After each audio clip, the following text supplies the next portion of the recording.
In its 52nd season, Zamir Chorale of Boston has been performing Jewish chorus music in Massachusetts and around the world.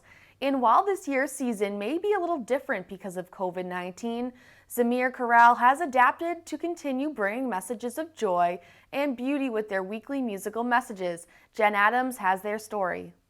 In 1969, Newton resident Dr. Joshua Jacobson founded Zamir Chorale of Boston, a musical and education organization with a mission to raise awareness of the breadth and beauty of Jewish culture. Zamir Chorale of Boston is an offshoot of the Zamir Chorale of New York, which was founded by Jacobson's former camp counselor, Stanley Sperber, who started that group after others around the world. The idea of a secular Jewish chorus starts at the very end of the 19th century. And in fact, often called the first of its kind was a Zamir chorus in Lodz, Poland, which was founded in 1899. And then pretty soon there were similar choruses at first throughout Poland and then Russia, parts of Europe, came to America, both North and South America. I found one in Mexico, I found one in Australia. But most of these died out by the early 60s. They were dependent on a population that was Yiddish speaking for the most part. You know, for obvious reasons, they died out in Europe itself. But even the ones that came to the New World, the new immigrants were interested in this, but the next generation were not. So this was a new initiative that started 1960 with the Zamir Chorale in New York, and it was more of a Hebrew identification than a Yiddish identification, and with an emphasis on connecting with the state of Israel and its music. This group of 40 to 60 singers who perform at various temples in Newton sing Jewish choral music that dates back to the 17th century and earlier, as well as from all around the world.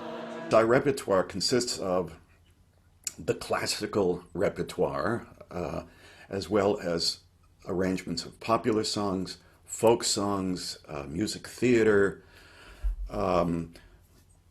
It's a wonderful mix, and the audiences love what we do. Dr. Jacobson served 45 years as the director of music and choral activities at Northeastern University, so his natural instinct for educating people is shared with his performers and the audience. I want to introduce them to different periods of history, many of which most people don't know about, as well as the geographical spread, whether it's choral music, Jewish choral music from Australia, from Vienna, from Berlin, from Paris, from New York, Spain, all over the world. I'm just throwing out a few examples.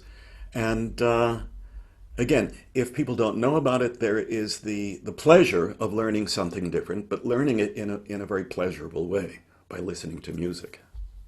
Unfortunately, since the COVID-19 pandemic hit, those in-person concerts are on hold. But that hasn't stopped the Zamir Chorale from practicing together apart. We continued to meet on Tuesday nights, and we would kind of sing along with recordings. The problem with Zoom is the latency factor. People cannot sing at the same time on different screens. If you're in the same room, fine. And we found out the hard way how difficult that was. But we would play recordings of the chorus and invite people to sing along with their microphones muted. And that was okay because, people really needed to see each other. One of the things that we miss the most, Jen, is community. Choral singing gives you an unbelievable sense of community.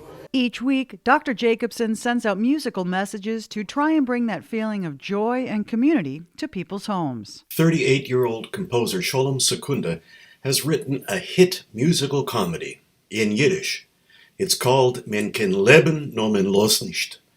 Translated roughly, it means, we could live if they would only let us. On November 17th, Zamir Chorale of Boston will be holding a virtual concert and conversation with women composers of Jewish music. So we're having conversations with several composers and then performances of their music. And it'll be an hour program, and I really like the way we've reconfigured it. Rather than having one and then the other, they'll be combined. And then we'll continue with similar programs throughout the season. More information about the symposium is available online at zamir.org.